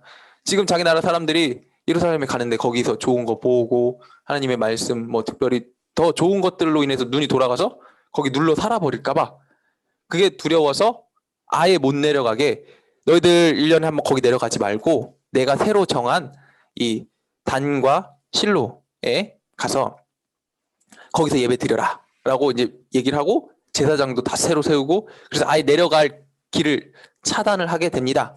그게 이제 이 열왕기하에 보면은 읽다 보면은 계속해서 등장하는 말이 여로보암의 죄를 따라라는 이야기가 계속 등장을 해요. 그게 이제 그런 불안함에서 여로보암이 정말 성경에서 계속 욕먹을 만한 큰 죄를 짓게 되는 거죠. 네, 이 분열 왕국 시대는 이렇게 쭉 진행이 되고 남유다와 북이스라엘 어디가 먼저 망했을까요? 네, 북이스라엘이 먼저 망했습니다. 북이스라엘의 역사와 남유다의 역사의 큰 특징이 하나가 있는데 북이스라엘은 왕조가 쿠데타를 통해서 이루어진 왕조예요. 그러니까 제대로 아들이 왕이 된 경우가 거의 없어요. 그러니까 왕에 올랐다가 그 밑에 신하가 반란을 일으켜서 왕을 죽이고 자기가 왕이 되고 또 그 아들이 왕이 됐는데 그 아들이 또 그 손자에게 왕위를 물려주는 게 아니라 그 또 신하가 또 반란을 일으켜서 죽이고 왕이 되고 이게 굉장히 슬픈 역사죠. 이게 이제 또 우리 교회 분열사 뭐 이런 거랑 또 세계 분열사 이런 거랑 연관이 되거든요. 이 여로보암 어떻게 왕이 됐죠? 반란을 일으켜서 왕이 되었어요. 네. 순종하고 그렇게 된 게 아니라 이 권위에 도전하고 그것 때문에 반란을 일으켜서 왕이 되었어요. 근데 그렇게 돼서 왕이 되었기 때문에 이 북쪽 왕조에는 그런 당위성이 좀 많이 부족했던 것 같아요. 그래서 그 신하들도 너도 반란을 일으켜서 왕이 되었는데 뭐 우리라 못할 게 뭐냐. 그래서 힘의 원리가 그 나라에 굉장히 크게 작동했어요. 그래서 힘이 약해지면 그 신하가 왕을 죽이고 다시 왕이 되고 이렇게 계속해서 위태위태하게 왕조가 반복이 되었으니까 나라의 상황이 어땠을까요? 어지러웠죠. 네, 맞습니다. 굉장히 개판이었습니다. 네, 엉망진창이었어요. 왕권을 유지하기 위해서 백성들에게 굉장히 많은 세금을 뜯어냈을 거고 여러 가지 사람들의 어떤 고충을 살피기보다 지금도 못하는 건데 그 당시엔 어떻겠어요? 사람들의 고충을 살피기보다 자기 왕권을 유지하는 게 왕의 가장 그 권력자들의 가장 중요한 이슈였습니다. 그렇기 때문에 나라가 엉망진창이 되고 백성들의 생활에 파탄이 나고 그래서 여기 보시면 아모스, 호세아, 요나 분영왕국 시대에 많은 예언자가 모여 있는 거 보이시죠? 네, 나라가 개판이어서 네, 예언자가 많이 있는 겁니다. 하나님이 백성들에게 하실 말씀이 많은 거예요. 네. 이렇게 북쪽 왕조가 먼저 멸망을 하고 그 다음에 남유다도 물론 조금 늦어졌지만 네, 이 사람의 악함으로 인해서 점점 타락하게 되고 결국에는 네, 망하게 돼요. 남유다의 그 망함을 가속한 왕이 있는데 그의 이름은 누군지 아시나요? 남유다의 악한 왕, 대표적인 악한 왕 무시입니다. 무시. 네, 므낫세. 므낫세의 악행을 통해서 하나님께서 이제 남유다는 소망이 없다 라고 결정을 하십니다. 므낫세의 악행으로 인해서 남유다가 거의 멸망. 그러니까 하나님의 관점에서 봤을 때, 성경의 관점에서 봤을 때 므낫세의 악행으로 인해서 남유다가 이제 멸망하는 수순을 밟게 됩니다. 하나님께서 이스라엘 백성들을 이제 더 이상 참을 만큼 참았다라고 이제 결정을 하시고 아까 말씀드린 대로 맴매를 드시죠. 맴매를 드시는데 그 맴매가 바로 바벨론 왕국이었죠. 네, 주변 나라를 통해서 맴매를 드시고 그래서 그 당시에 등장하는 유명한 선지자가 있는데 그 당시에 유명한 선지자가 바로 예레미야죠. 예레미야. 여러분 예레미야와 다니엘은 보시다시피 동시대 사람입니다. 동시대 사람이에요. 근데 다니엘은 부자였어요. 똑똑한 사람이었고 관리였고 높은 직분에 있는 사람이었습니다. 그는 포로로 잡혀간 사람이야. 그래서 바벨론 왕국에서 하나님의 말씀을 대신 대언한 사람이었고 그리고 예레미야는 이스라엘 망해버린 이스라엘 왕국, 망해가는 이스라엘 왕국 끝물에 서서 하나님의 말씀을 대언한 사람이에요. 그러니까 하나님의 예언자도 그 삶이 굉장히 다양하고 스펙트럼이 넓다는 것을 또 말씀드리고 싶고 예레미야의 외침은 그렇습니다. 이스라엘이 망한다. 네. 여러분 망한다라는 이야기는 듣고 싶지 않은 이야기죠. 네. 이스라엘 백성들도 똑같았어요. 예레미야가 사람들에게 망합니다. 하나님께서 망하실 거라고 이야기하셨습니다. 그리고 여러분들은 모두 다 포로로 잡혀가는 게 하나님의 뜻입니다. 라고 이야기하니까 사람들이 예레미야를 잡아다가 구덩이에 빠뜨려서 네, 가둬놓고 죽이려고 하고 때리고 그러니까 이 이스라엘 왕이 예레미야를 잡아다가 이대로 놔두면 죽을 것 같으니까 잡아다가 자기 궁전에다가 이렇게 묶어놔요. 네. 이 예레미야는 그렇게 하나님이 그러니까 사람들은 원하지 않는데 하나님께서 원하시는 이야기를 선포한 선지자였습니다. 시대에 따라서 어떤 사람들은 사람들의 원하는 위로와 이 뭐라고 해야 되나 위로와 사랑의 메시지를 던지는 선지자가 있는 반면에 예레미야처럼 어떤 사람들은 사람들을 어렵게 하고 사람들에게 조금 찌르는 말씀, 회개의 말씀을 던지는 그런 사람들도 있습니다. 참 다양한 선지자들이 있습니다. 네, 그렇게 포로 시대를 거치고 나서 그 다음에 다행히도 하나님께서 그 기간을 너희들이 이제 끝났다. 너희들 내 말 안 들었으니까 이제 나는 너희들아 남이야 끝이다. 라고 이야기하실 수 있음에도 불구하고 하나님께서 그렇게 이야기하시지 않으셨어요. 잠깐만. 네. 왜냐하면 하나님이 이스라엘 백성들을 포로로 보내신 이유는 그들을 징벌하기 위해서가 아니라 그들을 연단시키기 위해서죠. 우리가 자녀를 혼내는 이유와 똑같죠. 네, 아이가 망하게 하기 위해서 매를 드는 것이 아니라 아이가 그 매를 맞고 나서 돌이켜가지고 잘 살게 하기 위해서 우리가 매를 들죠. 뭐 요즘은 뭐 때리지는 않으시겠지만 어쨌든 간에 부모가 되면 아이를 혼내시잖아요. 네. 그 이유가 바로 이런 이유잖아요. 하나님께서 이스라엘 백성들을 포로로 보내신 이유가 그들을 망하게 하고 이제 끝나게 하기 위해서가 아니라 그들을 다시 이제 마음을 돌이켜가지고 바른 길로 가게 만들기 위해서 이스라엘 백성들을 포로로 보내시는 거죠. 다행히도 하나님의 이 극단적인 처방이 이스라엘 백성들에게 좋은 약이 되었어요. 그래서 그곳에 가서도 원래 이스라엘 백성들은 회당이라는 게 없었어요. 네, 신약 성경에 보면 회당이라는 예배드리는 장소들이 나오는데 그 회당이 바로 이때 생겼습니다. 예루살렘에 가서 하나님의 예배를 드리고 하나님의 말씀을 들어야 되는데 그걸 할 수가 없으니까 그들끼리 모여가지고 예배 드릴 수 있는 장소를 만든 게 바로 회당이에요. 그래서 이방인들의 땅에 가가지고 그들이 회당을 짓고 그곳에서 하나님을 예배하는 일들을 시작하게 되고 이곳에 왔기 때문에 그들이 깨달은 것은 우리가 이제 돌이켜야 된다. 우리가 이제 우리 땅에 돌아가기만 하면 하나님의 말씀대로 살 거다. 라고 이제 그렇게 그곳 땅에서 또 결단하고 회개하고 70년의 시간을 기다린 다음에 하나님께서 느헤미야와 에스라를 통해서 귀환시키시죠. 스룹바벨은 이제 에스라 시대 때 에스라는 제사장이고 스룹바벨은 그거를 진행하는 관원 행정적인 사람인 거죠. 그러니까 스룹바벨을 통해서 실제적으로 귀환시켜서 뭘 만들게 하죠? 무너진 성전을 재건하게 합니다. 먼저 성전을 재건하게 하세요. 나라를 먼저 세우신 게 아니라 무너졌던 성전을 먼저 재건하게 하십니다.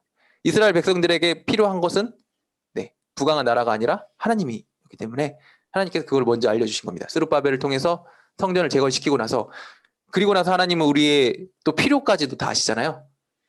성전만 있으면 뭐합니까? 주변 나라가 다시 쳐들어와서 망하면 끝인데 그래서 느헤미야를 통해서 성벽을 재건하게 하세요.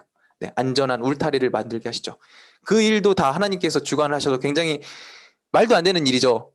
이미 지금 망한 나라에 속국에 이 사람을 불러다가 왕이 너네 나라 돌아가서 너네 나라 재건해라. 비록 그게 이제 독립국은 아닐지라도 그런 허락을 하게 된다는 것이 제가 사실 말도 안 되는 이야기인데 하나님께서 역사하셔서 이런 일들이 포로 귀환 시대에 일어나게 됩니다. 에스라, 느헤미야, 에스더의 시대가 귀환 시대입니다. 그리고 나서 아까 말씀드린 침묵 시대가 나오는 거죠. 약 400년의 기간 동안에 하나님의 말씀이 없어지는 시대가 나옵니다. 아모스 8장 11절에 이런 이야기가 있죠. 주 여호와의 말씀이니라 보라 날이 이를지라 내가 기근을 땅에 보내리니 양식이 없어 주름이 아니며 물이 없어 가람이 아니요 여호와의 말씀을 듣지 못한 기갈이라.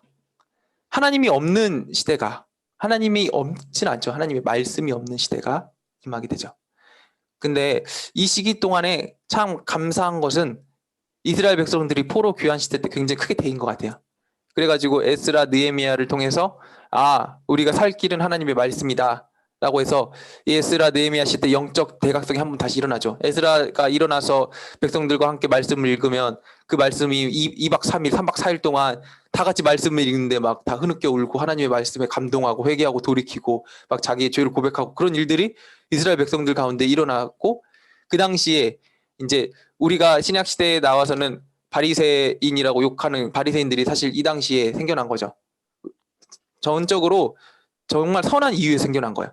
우리가 하나님의 말씀과 율법을 잊어버렸기 때문에 우리가 심판을 당해서 이렇게 끌려간 거다. 그러니까 이 에스라를 통해서 우리가 하나님의 말씀을 찾았을 때 우리가 하나님의 말씀을 이제는 더 이상 쉽게 여기지 말고 귀하게 여겨서 살아가자라고 이 대각성을 일으킨 사람들이 지금 바리새인들이었던 거예요. 그들이 이것을 통해서 하나님의 율법을 붙들고 살아가기 위해서 세워졌는데 400년의 시간 동안 하나님의 말씀이 점점 희미해져 가고 사람들의 말씀이 없어지니까 이제 그들 마음 가운데 처음 가졌던 소망과 처음 가졌던 열정은 식어가고 욕심과 사람 죄만 남게 된 거죠.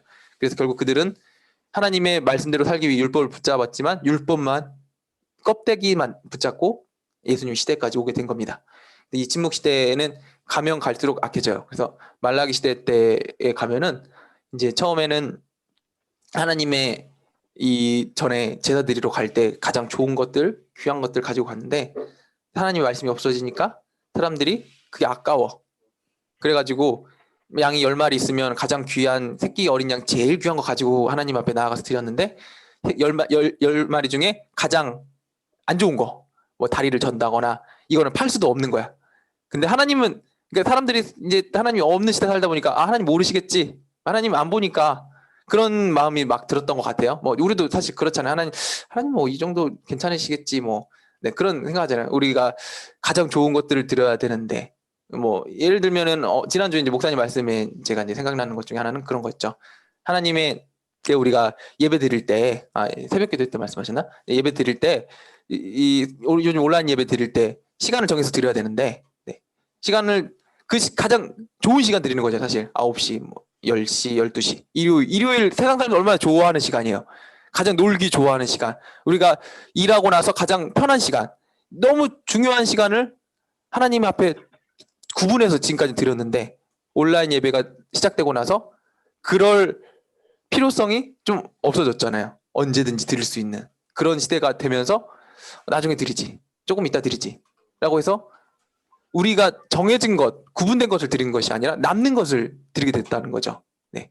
이 말라기 시대가 그랬어요. 하나님 앞에 정말 구분돼서 처음에 드리다가 좋은 거 드리다가 나중에 남는 것, 이 정말 상품 가치가 없는 것, 그런 것들을 하나님께 막 드리기 시작해요. 그러니까 이제 말라기 선지자가 나중에 이스라엘 백성들에게 이런 도전까지 하잖아요. 한번 11조 드려봐라. 하나님께서 너의 곳간을 어떻게 풍성하게 채우시는지 한번 하나님을 시험해봐라. 얼마나 답답하면 이런 얘기까지 했겠어요. 네. 그래서 이런 이야기들에 대한 어떤 책망들이 이 말라기 선지자의 이야기 가운데 나오게 됩니다. 그래서 이 침묵 시대가 지나가고 그 다음에 침묵의 끝에 하나님의 말씀, 네, 태초에 말씀이 계시니라. 그 말씀은 곧 하나님이시니, 네, 예수님께서 등장하게 되시는 거죠. 네, 좀 너무 빠르시진 않으시죠? 네, 제가 지금 여기 계신 분들을 보고 이야기하고 계는데 온라인에 계신 분들도 괜찮으시죠? 네, 괜찮아요. 네, 그럼 계속 또 진행하겠습니다. 네, 자, 그래서 지금 한번 이렇게 쭉 역사적으로 이렇게 쭉 왔는데 성경 전체를 뚫으면 좋은 이유가 있습니다. 네. 자, 이사야 34장 16절에 보면은 이런 이야기가 있어요. 너희는 여호와의 책에서 찾아 읽어보라. 이것들 가운데서 빠진 것이 하나도 없고 제짝이 없는 것이 없으리니 이는 여호와의 입이 이를 명령하셨고 그의 영이 이것들을 모으셨음이라. 네. 이단 얘기 잠깐 하고 지나갑니다. 네. 사이비 이단들에서 가장 좋아하는 말씀 중에 하나가 여기입니다. 네. 제짝이 없는 것이 없다. 네. 신천지에서 가장 좋아하는 단어가 짝풀입니다. 짝풀이. 네. 여기와 저기와 연관된 것들이 있다. 그래서 이 짝들을 잘 찾아서 결국 그 짝의 끝에 깔때기로 이만이, 가 나오게 되죠. 그래서 이 짝들의 끝이 이야기하는 게 다 이만이다라고 이야기합니다. 근데 그 말씀의 중심 구절이 바로 여기예요. 짝이 없는 게 없다. 성경의 곳곳에서 다 이야기하는 게 있다. 네. 이걸 이제 주장을 하게 되는 거죠. 근데 우리는 이것만 보면, 근데 이 이단 사람들이 중요하게 이제 가면 이제 얘기할 때 어떻게 이야기하냐면 성경을 이 구절은 이러니까 이런 맥락에서 이렇게 된다라고 이야기하지 않고 딱 말씀 하나만 딱 뽑아서 그 단어만 가지고 얘기를 해요. 그래서 여기 보면 제 짝이 없는 것이 없다라는 이것만 딱 뽑아가지고 봐라, 성경에 짝이 없는 게 없다라고 얘기하지 않았냐. 여기 이 말씀에 짝이 다 이만희가 있다, 막 이런 식으로 끼워 맞춥니다. 네. 근데 여기 보면은 여기서 나오는 짝은 위에 15절에 어떤 짝인지 나와요. 부엉이가 거기 깃들이고 알을 낳아서 까서 그 그늘의 몸에 솔개도 각각 제 짝과 함께 거기에 모이래요. 여기서 말하는 짝은 이런 짝이 아니라 뭐죠? 배우자, 반려자. 네. 동물로 따지면 이런 거죠. 네. 암수. 네. 이게 짝인데 이거를 이제 자기 마음대로 끼워 맞춘다는 거죠. 이런 게 성경에 굉장히 많아요. 네. 이단들이 잘 사용하는 거죠. 그래서 성경은 전체 메시지와 문맥을 잘 알아야 돼요. 숲만 알면은, 나무만 알면은 숲을 잘 보지 못하는 것처럼 우리가 이렇게 전체적인 맥락을 알고 나면은 나중에 이단들이 와서 이야기를 했을 때 그 말씀인 것 같지만 전체적으로 좀 읽어보고 맥락을 알게 되면 그 말씀 아니지 라고 우리가 쉽게 할 수 있다는 것입니다. 네. 자, 이제 책으로 잠깐 돌아가 보겠습니다. 20쪽 한번 펴보시겠어요?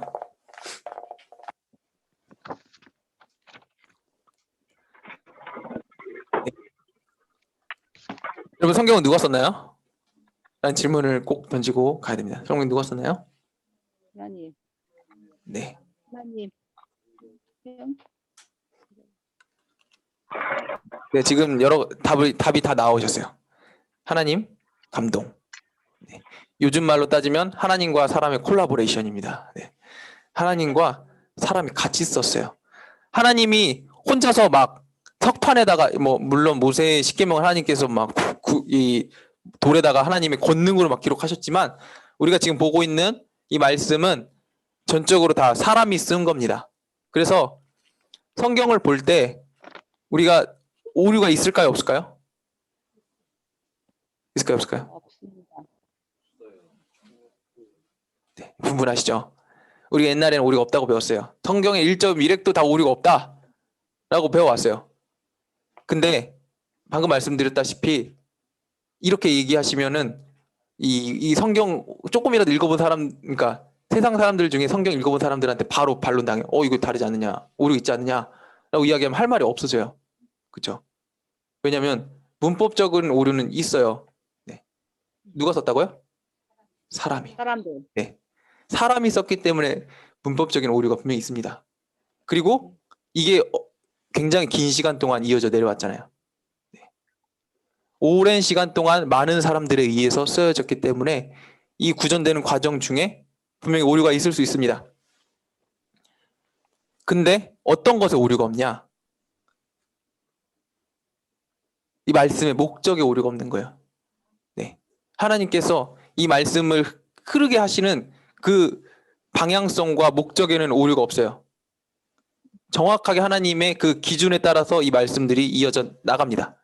네. 왜냐하면 저자는 말씀드린 대로 하나님이시기 때문에. 그래서 우리가 오류가 없다라고 누가 이야기를 하면은 성경 오류 있습니다. 사람이 썼기 때문에. 하지만 하나님의 방향과 목적에는 오류가 없습니다. 라고 우리가 얘기를 해야 되는 겁니다. 성경의 저자는 하나님이시고 그것은 사람이 썼습니다. 네. 그래서 사람이 썼기 때문에 아까 말씀드린 대로 구분이 있는 거예요. 어떤 책들은 역사적인 사실을 기록한 것처럼 쓰인 책들이 있어요. 그런 책들은 어떻게 읽어야겠어요? 역사책을 읽듯이 읽어야 돼요. 이런 역사가 있구나 하면서 읽어야 돼요. 또 어떤 책들은 그렇게 읽으면 안 돼요. 어떤 책 있죠? 시가서. 시가서는 어떤 책이죠? 노래입니다. 노래. 노래는 역사처럼 읽으면 될까요? 안 될까요? 안 돼요. 왜냐? 노래는 우리가 노래나 시에는 비유적인 표현들이 있어요. 네. 직접적이지 않은 우리가 또 시적인 표현들을 쓰잖아요. 이 시가서는 그런 표현들이 나옵니다. 그렇기 때문에 역사처럼 읽으면 이거 좀 판타지 아닌가, 뭐 말도 안 되는 일 아닌가라고 느껴질 수가 있습니다. 그래서 이런 저자에 따라서 쓰여진 목적과 방향과 그 사람의 어떤 깊이와 이런 것들이 다 다르기 때문에 이 성경책마다 어떤 깊이와 사람이 보기에 문학적으로 보기에 뭐 그런 것들이 분명히 이건 이렇고 저건 저렇고라고 분명히 판단할 수가 있어요. 그래서 이런 것들 수많은 신학자분들이 이런 구분들을 연구하고 이렇게 다 파헤쳐 놔서 제가 지금 여러분들께 정확하게 얘기 드리는 겁니다. 사람이 썼기 때문에 오류가 있을 수 있다. 하지만 하나님이 쓰셨기 때문에 전체적인 맥락 가운데는 오류가 없다. 자, 성경은 몇 권이죠? 66권. 네, 66권으로 이루어진 하나님의 약속입니다. 구약 39, 신약 27 해서 전체 66권이 하나님의 이야기입니다. 구약이 무슨 뜻인가요? 옛 약속. 신약은 무슨 약속일까요? 새로운 약속. 그래서 예수님이 오실 거라는 것, 하나님의 그 구원의 심판과 약속이 이루어질 거라는 약속이 구약 성경, 옛날 약속이고, 그리고 예수님께서 오셔서 그 약속을 이루시고 다시 오실 거라는 새로운 약속을 하시죠. 그게 바로 신약 성경이라고 우리가 한글 성경으로 표현한 것입니다. 자, 성경은 창세기로부터 요한계시록까지 몇 명일까요? 네, 40명의 선지자와 사도들에 의해서 1500년에서 1600년에 걸쳐서 기록이 되었습니다. 이 시간은 정확하진 않아요. 왜냐하면 학자들에 따라서 시대 구분이 조금 달라요. 그런데 우리 일반적으로 얘기하는 기준으로 말씀드린 겁니다. 1500년에서 1600년에 걸쳐서 기록된 것이고, 그리고 저기 뭐 창세기 구분 같은 경우는 훨씬 더 멀리까지 가기 때문에 우리가 이렇게만 말씀드리겠습니다. 네. 자, 그리고 나서 성경을 이해할 수, 한 장 넘겨보시면은 그림이 나옵니다.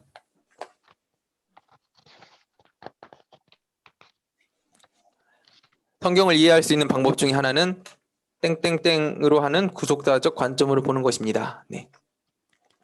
예수 그리스도를 중심으로 하는 구속사적 관점으로 보는 것입니다. 방금 말씀드렸듯이 구약과 신약을 나누는 기준이 약속이라고 했죠. 약속이 바로 예수님에 대한 약속이라고 말씀드렸습니다. 그래서 성경을 이렇게 예수님을 중심으로 보는 방법이 있어요. 그래서 보시면 그림에 잘 나와 있죠. 온 인류가 창조를 받았고 하나님께서 족장 시대를 통해서 이스라엘을 선택을 하셨고, 그리고 나서 이 유다 지파를 선택을 하셨어요. 그리고 유다 지파를 통해서 다윗 왕조를 세우셨잖아요. 다윗 왕조를 세우시고 통일왕국 분열왕국 시대를 거쳐서 포로오기 시대를 거쳐서 남은 자들이 남아요. 그리고 예수님이 이 땅에 오신 다음에 예수님께서 12제자를 세우시죠. 네. 신약성경에 12제자를 세우시고 사도행전에서 초대교회가 세워지고, 사도행전에서 초대교회를 통해서 이 바울이라는 걸출한 인물을 통해서 이 이방 민족들에게 하나님 나라의 복음이 전파가 되고 열방 가운데 교회들이 점점 세워져 나가고 지금 온 인류에까지 퍼지게 되었습니다. 이게 바로 구속사적으로 성경을 읽는 방법입니다. 자, 근데 우리는 이 다음 방법으로 성경 공부를 해나갈 것입니다. 성경을 이해할 수 있는 또 다른 방법 중에 하나가 바로 역사적인 사실대로 읽는 건데, 일단은 여기 특징별로 묶은 게 아까 말씀드린 대로, 아까는 율법서, 역사서, 시가서, 예언서 이렇게 묶었는데 역사서에 이제 율법서까지 같이 묶은 거예요. 한번 써보시겠어요? 잠깐 시간 드릴게요. 성경 쭉 한번 써보세요.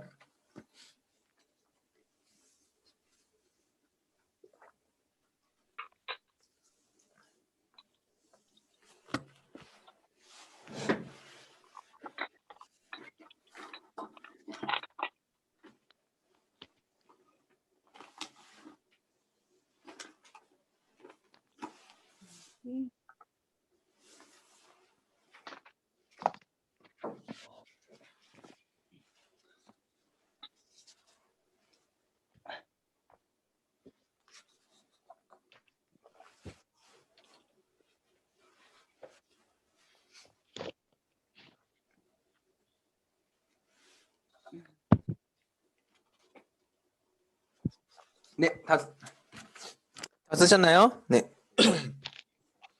자, 보시면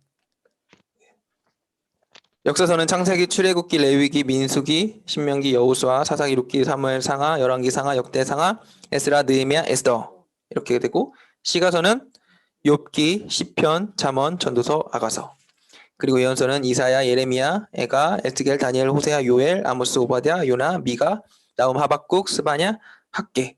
네, 이렇게 됩니다. 그리고 신약성경도 구분이 있죠. 네, 신약성경도 구분 다 쓰셨나요?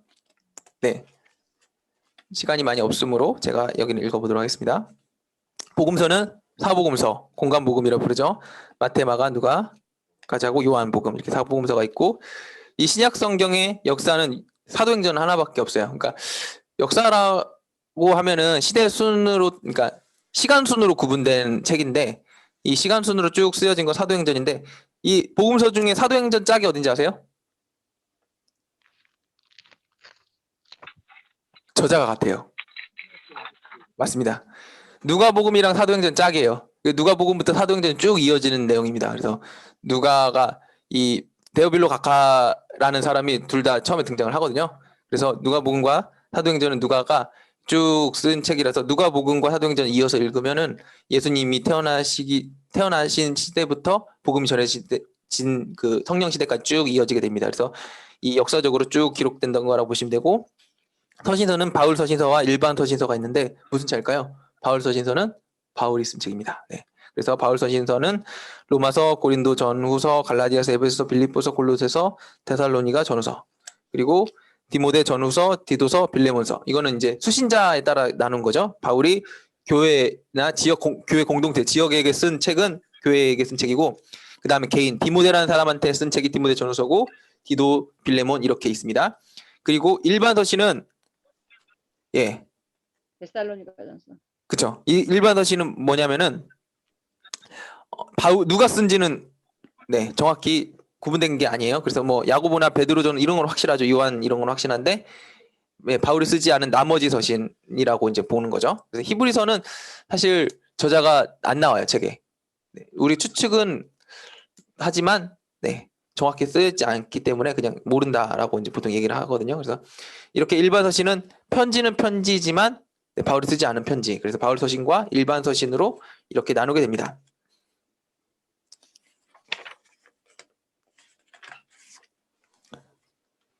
네. 자, 이제 책의 내용은 이 뒤에는 사실 보면은 제가 아까 구약 성경 전체적으로 한번 말씀드렸고 그 뒤에는 굳이 우리가 여기서 아니더라도 그냥 한번 읽어보시면 쭉 되고요.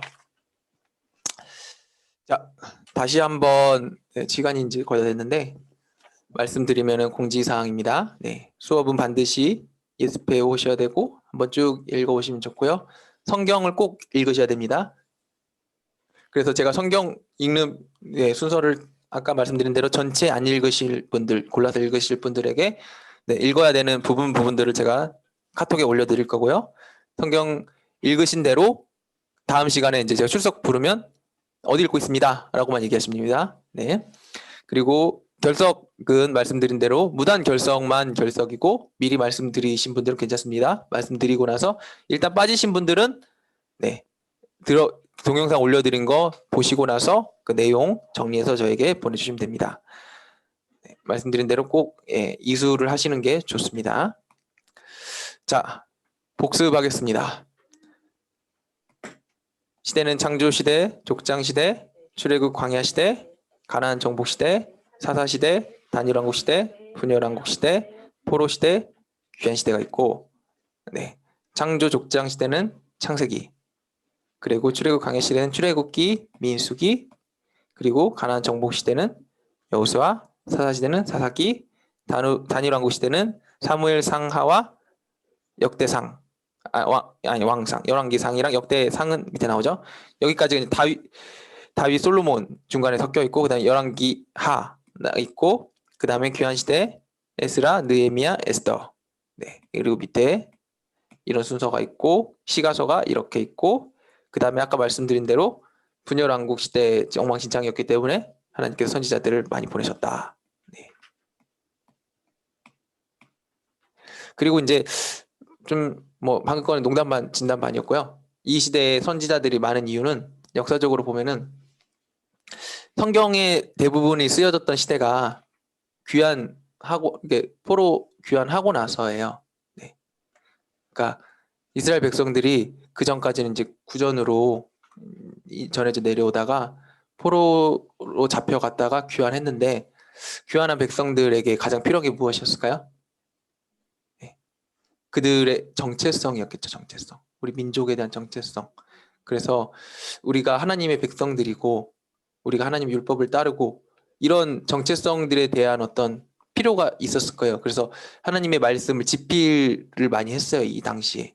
그래서 이때 이 시대에 걸쳐서 선지자들의 기록이 많이 남아 있는 거죠.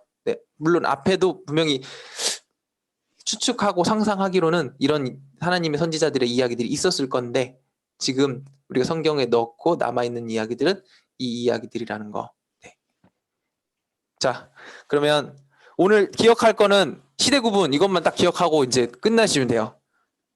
아까 10가지 시대 구분 제가 이야기하면은 하나씩 얘기하신 거. 첫 번째 뭐죠? 창조, 창조. 두 번째 족장, 족장. 세 번째 출애굽, 출애굽 광야시대. 네 번째 가나안 정복시대, 가나안 정복시대. 다섯 번째 사사시대, 사사시대. 여섯 번째 단일왕국시대, 다니엘 왕국시대. 일곱 번째 분열 왕국 시대, 분열왕국 시대. 8번째, 포로 시대, 네, 포로 시대. 9번째, 포로 귀환 시대, 포로 귀환 시대. 10번째, 침묵 시대. 네, 침묵 시대. 자, 네, 90분 이렇게 너무 빨리 시간이 지나갔는데 10가지 오늘 이렇게 딱 기억하신 거 일주일 동안 기억하시고 다음 제가 봤을 때 이 강 두 번째 시간 되게 재밌어요. 네, 기후와 지리. 네, 전 지리 제가 지리를 좋아하지 않았는데 성경 공부하면서 지리는 되게 재밌더라고요. 네. 이 부분에 대해서 같이 다음 권을 기대하면서 오시면 될 것 같고요. 한번 읽어보고 오시면 될 것 같습니다. 네, 제가 기도하고 마치도록 하겠습니다. 하나님, 오늘 또 우리와 함께 이렇게 공부하게 하시면 감사드립니다. 성령님, 우리 가운데 오늘 지혜 주셔서 하나님이 성경 전체적으로 어떻게 구성되어 있고 어떻게 이루어져 있는지 함께 배웠습니다. 하나님, 주님의 말씀을 알아가는 것이 우리에게 너무 기쁨입니다. 또한 기쁨이 될 것임을 우리가 믿어 의심치 않습니다. 오늘 주님께서 우리에게 하신 말씀과 같이 하나님의 말씀이 그 어떤 것보다 우리에게 갈급함이 되게 하여 주시고, 아버지, 동물들이 그 먹이를 찾아 헤매듯이 아버지, 우리 심령이 하나님의 말씀을 찾아서 날마다 강구하는 인생들이 될 수 있도록 도와주시옵소서. 정말 일주일 동안 우리가 잘 살 수 있도록 도와주시고 하나님의 말씀을 가까이 하는 또 한 주가 될 수 있도록 도와주시옵소서. 예수님의 이름으로 기도합니다. 아멘. 네, 수고 많으셨습니다. 네, 감사합니다.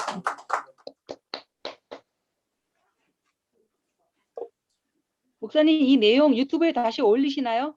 네, 제가 녹화 뜬 거 지금 이제 끝나고 나면은 좀 1시간 정도 기다리신 후에 제가 카톡에다가 링크 올려드리겠습니다. 감사합니다. 네, 수고 많으셨습니다. 네. 고맙습니다.